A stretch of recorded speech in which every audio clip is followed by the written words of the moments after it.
This is the fourth in the six-part series on the impact of Middle East Islamist radicalism on America, which we've been running every Monday as a joint program by American Jewish University and the Middle East Forum. On September 23rd, we covered the impact on American college campuses and academia. On September 30, we covered the impact on American politics and elections. Last Monday, on October 7th, we tried to put October 7th from a year ago into perspective 1 year later and predict what was going to happen in the coming year. And if you missed any of these three sessions, you can find them on the AJU YouTube site.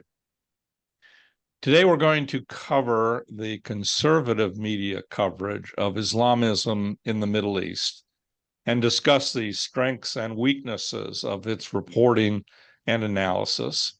We're joined by two distinguished experts, Jim Hanson and David Reaboi. Jim is the chief editor for the Middle East Forum. He previously served in the U.S. Army Special Forces and conducted counterterrorism, counterinsurgency, and foreign internal defense operations in more than 24 countries. He's the author of several books, including Winning the Second Civil War Without Firing a Shot and Cut Down the Black Flag, A Plan to Defeat ISIS. David is a senior fellow at the Center for Security Policy and the author of Qatar's Shadow War, the Islamist Emirate and its Information Operations in the United States. He's published in American Greatness, The Federalist, Claremont Review of Books, The Washington Times, and elsewhere. So, David, I think I'm going to turn it over to you first and let you discuss your findings, some of the things that you have discovered and some of your analysis, and then we'll go to Jim. Sure. Thank you, Rick, and thank you to the AJU for having me. I appreciate your your interest in this topic, which I think is a very important one right now. So I wanted to begin by talking a little bit about the relationship of conservative media to the Islamist topic. And in order to do that, it kind of makes sense to rewind quite a bit to the time before social media, to the time before, frankly, the internet and all that, to the time of the mainstream media and talk radio. And this was around the time of the Iraq War, the first World Trade Center attack in 1993, and all the way up to the first and second intifadas. And so at that time, we had a conservative media that amounted to a bunch of magazines and, frankly, talk radio. And that was it. The mainstream media was left since the Lebanon War of '82.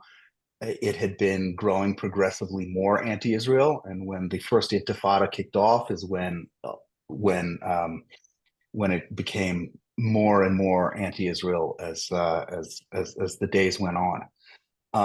I grew up in New Jersey, right outside New York City, in the New York radio and news markets. So there are a lot of Jews there, so there was a lot of reporting on Israel.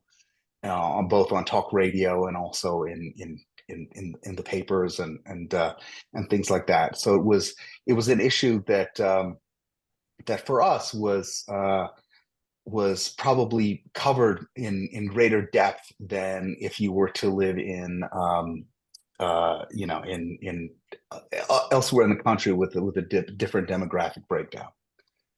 And then around the time of 9/11. By the time that came around, and we really saw the effects of Islamism on our shores and in terms of terrorist attacks against the United States, by then it was it was the early blogging days. It was the days of the Drudge Report, and then also microblogging. You had a lot of folks who just said, you know what, I'm just going to go start a blog and write about the things that I care about. And of course, after 9/11, it made a lot of sense that a considerable number of those folks who were doing it were talking about this issue. They were talking about Islamism and foreign policy and and things like that. You had blogs like Little Green Footballs, which at the time was probably the biggest one dealing with this issue. You had Andrew Sullivan's blog, Daily Dish, that was dealing with this as well.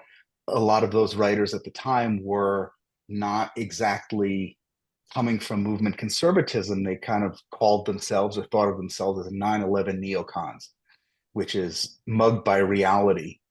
Americans who were, not left wing, but definitely in the center, and then moved right after 9/11 to address the threat of Islamism. Now, at that time, and I was much younger at that time, right after 9/11 as well, and I can say that we were all kind of learning about the problem at the same time because it had arrived on our shores, and we were engaged in a very quick educational project on who these guys are, starting with the Muslim Brotherhood and moving to Al Qaeda, moving to groups like Hamas, Hezbollah, etc. And and then years go by, and we get into the market consolidation era. And at that point, you had some conservative magazines, let's say the conservative media itself. We still had talk radio, still had no access to mainstream media, but companies decided, hey, let's recreate what amounted to internet newspapers on the right. So you had larger sites like Hot Air and things like that, PJ Media, and sort of websites like that went and hired writers and put together what amounts as an internet newspaper covering a wide range of topics, not just Islamism, but also domestic policy and other things. Basically, what was going on in the news. And with that, you saw a specialization in the folks who were covering the Islamist issue. It turned into a niche, in other words, and that was the time that was kind of the waning days of the Iraq War, and frankly, nobody was interested in anything foreign anymore. They were anxious to move on from the Iraq War, and it became a super niche topic. Now, following that, in the early days of social media, people started to go on Twitter, and we saw the Arab Spring, and we saw different movements like that. We saw Brexit, we saw the Donald Trump victory in 2016, and around that time, what happened with social media is you have many different nodes in the conservative world, and some folks focus on Islamism, some folks focus on Second Amendment stuff, some folks focus on abortion or whatever. Everyone has their little particular silo of issues that they really care about or know about. And when something pops up in the news, then let's say the weight of conservative media will go and will say, okay, we know who is going to address this particular topic. And when things come up in the news, then conservative media knows where to go to get let's say, to get credible analysis on that topic. And that kind of brings us into today, and it brings us into the current crisis. And I know that we wouldn't be having this particular webinar if these issues were not significant. So here's the state of play. So since we're now in kind of 2.0 era of social media, where let's say post 2020, where we've had millions of new users jump on, some of whom are boomers, some of whom are Gen Z folks.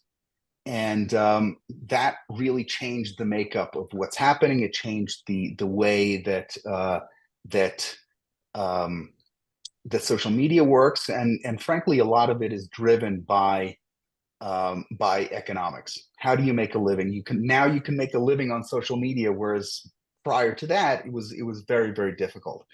So how do you do that? You do that by becoming a you do that by amassing a large number of followers and then monetizing that follower count, either by taking money sort of behind the scenes to push a particular narrative, or now you've got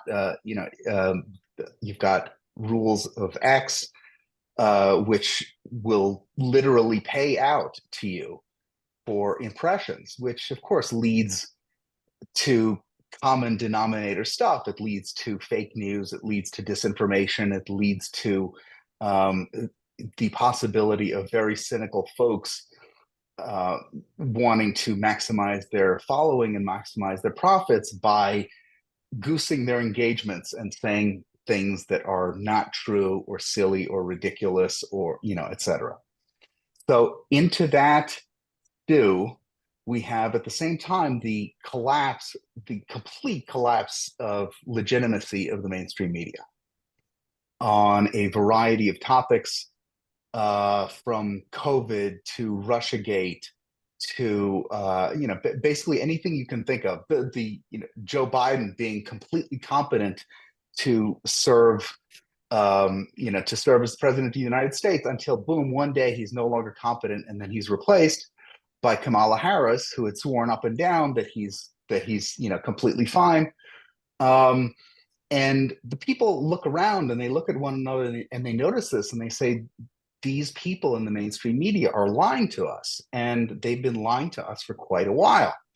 How long that is, that's an open question, but we're 100% sure that they're lying to us now. So this environment, together with the explosion of social media, is catnip for conspiracy theories. And it was around 2020 that I saw this people would start to say things like "prove it didn't happen," which of course is the opposite how you do analysis. You have to say, okay, prove to me how it happened. But if you say prove to me it didn't happen, then you can come up with any absurd hypothesis you want, and it's impossible to prove a negative. So the proliferation of conspiracy theories is very dangerous, but I understand it in the sense that it explains things, that it makes you feel better about your situation in many ways, because it says, okay, there are powerful people who are controlling things, even if it's for ill.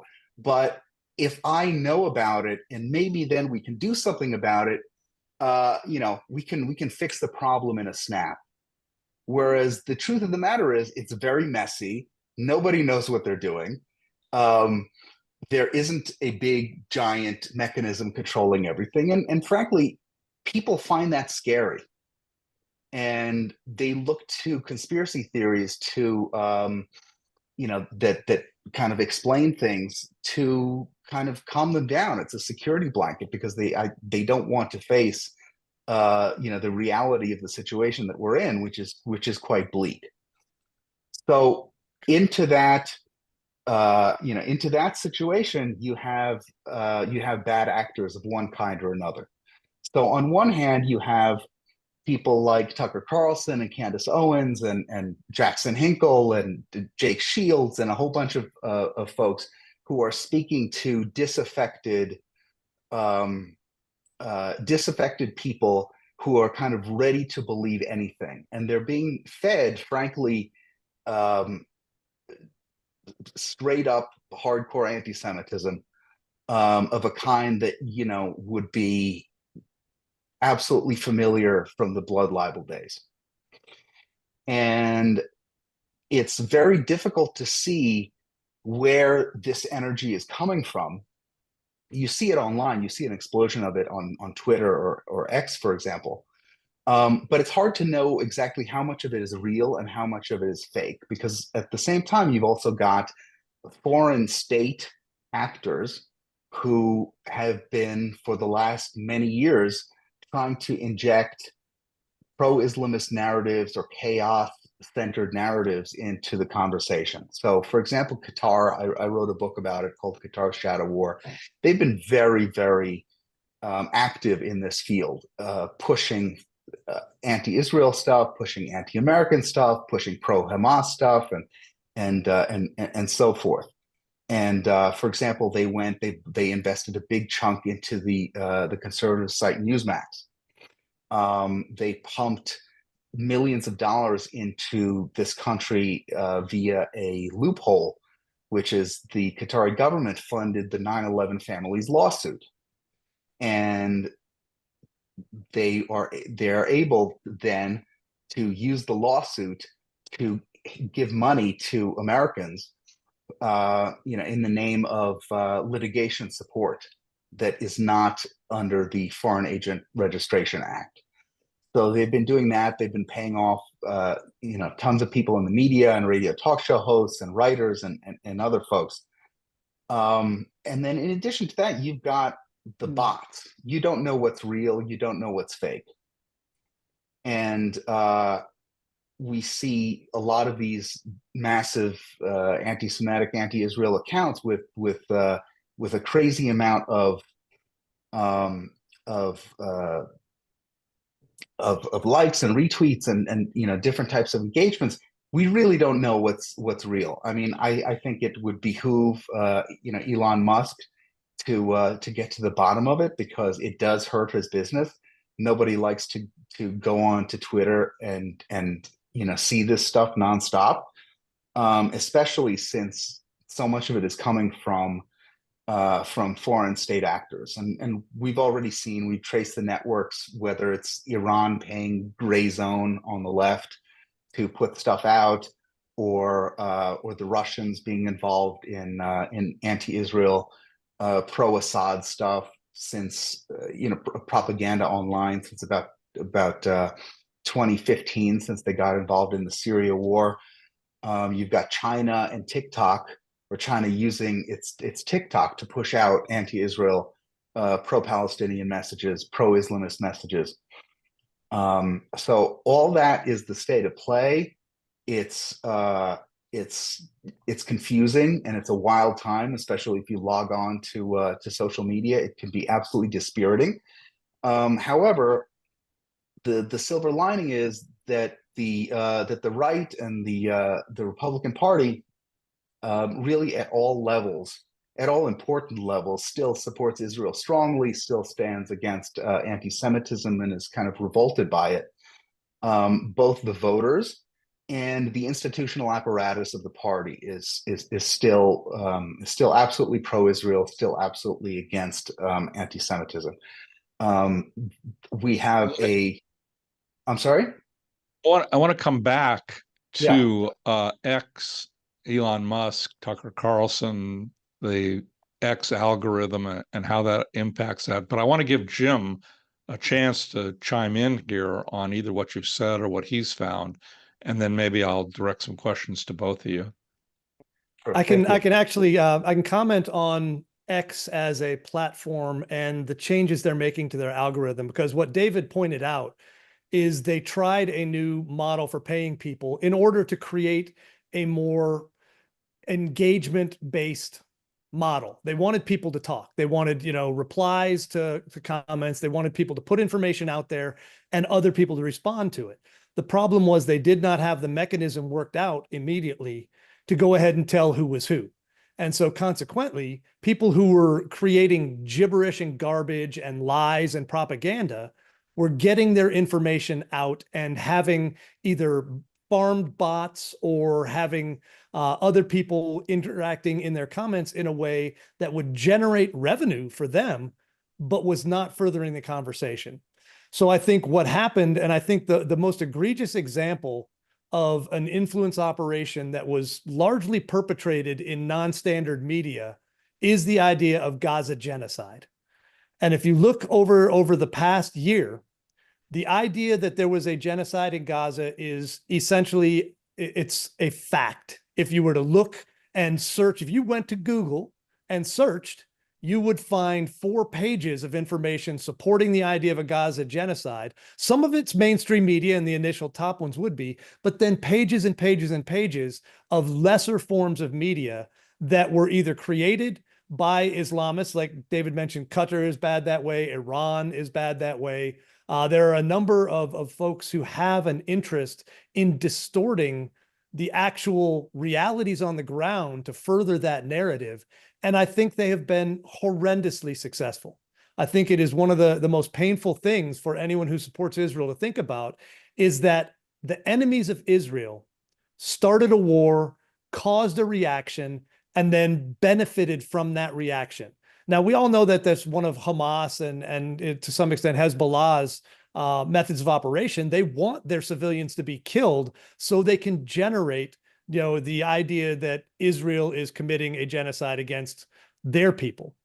But the way it went this time, the virality of those messages and the continual garbage information coming out, pushed by Hamas, Hezbollah, Iran, all of the usual suspects, but just sucked up by the major outlets. How many major media outlets quoted the Gaza Health Ministry for casualty information during this war?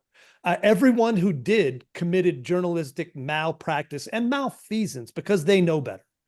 But it suited a narrative that they wanted. And in some cases, many of them are being paid, they're being influenced. And to a large extent, the people who are in major positions of power in the media, both on the left and even on the right in conservative media, learned their trade in American universities, which are hotbeds of leftist radicalism and Islamist thought. There is no university of note in the United States that does not, probably other than AJU, that does not have a horrendous bias against the state of Israel, is basically anti-Semitic, and treats all of the information about that conflict through a lens that distorts it in a way no person who's paying attention with an above room temperature IQ, given the facts, would support. But they're not given the facts. And so now we've got a tremendous echo chamber where this information goes flying in, and it's amplified and redistributed and creates a reality of its own, because there is no genocide in Gaza. There absolutely is not. And I think for anyone who wants the simple talking point against that, I'm former US military. In Iraq, in the war in urban combat, the US military killed 4 times as many civilians per terrorist killed as the IDF has in Gaza. And that's verifiable facts from the US government. And even if you could even take the Gaza Health Ministry numbers, and it's still going to be a larger number. So we've got the ability for Islamists to create a reality starting in the universities. So even not just the journalists, anyone who passes through 4 years of American higher education comes out either toughened, if they have the ability to wear enough armor to avoid this, but more than likely influenced into thought patterns and ideas that do not in any way reflect the history of the region or the reality of the current time. So I would say that's the negative side of it. The positive side is there is a resurgent, and as David mentioned, we're now in kind of a 2.0 version of social media. And in that, it's kind of the rise of the right. There was always a disconnect. The media for the past 40 years has been left of center and now far left of center. Now you've got at least some credible voices putting out information, and you've got X as a platform that tends to support and allow that rather than minimizing it. And there are more, podcasts and other places where younger generations, Gen Z, doesn't go to mainstream media. They get their information online. So there is a resurgence, I think, of conservative and right-wing thought in a way that creates what I want, which is a balanced playing field of ideas in the information space. And I think that's something anyone who believes in rational thought should support. I don't want a partisan propaganda space for anyone. I want the best ideas of the left and the right to fight it out in the public square and let people decide for themselves. And I think that should be a goal for everyone involved in, public policy or their own, desire for a better world. So if I can just say one thing is, it's not easy. My son-in-law, who is left of center, asked me, what is the conservative alternative to the Washington Post? And I said, there isn't one. There absolutely is not one. We need one, but there isn't one. So you have to dig a couple layers deeper and find credible voices and vet them yourselves, and ask friends and do those kind of things. But there are voices now that at least are going to pass positive information for you to evaluate and then dig into yourself and look at both sides of any issue and find the reality that you accept based on your evaluation of that, not based on their attempted indoctrination of you. And I would say that's a good state of play and a path forward. No, I think what both of you are saying reflects the fact that much of the political discussion these days is occurring on X and not in the mainstream media or even on mainstream television. When you look at Elon Musk's X account, he has 201 million followers, which is more than the total number of voters in the 2020 election. And you say, well, what about Taylor Swift? She must be even more popular. Taylor Swift has 95 million. So Elon Musk has twice as many, more than twice as many. Donald Trump has 91 million. Joe Biden has 36 million.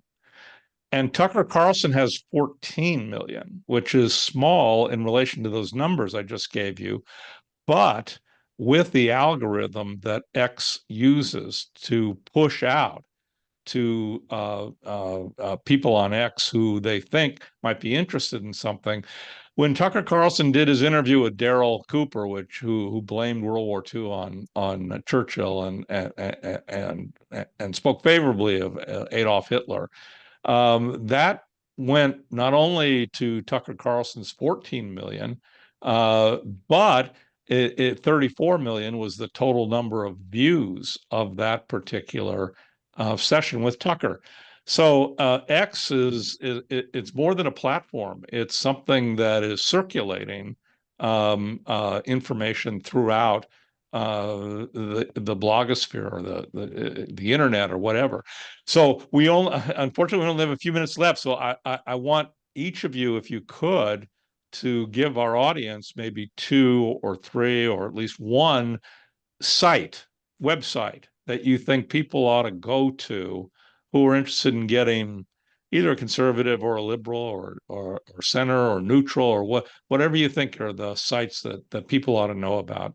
Jim, go ahead, and then we'll turn to David.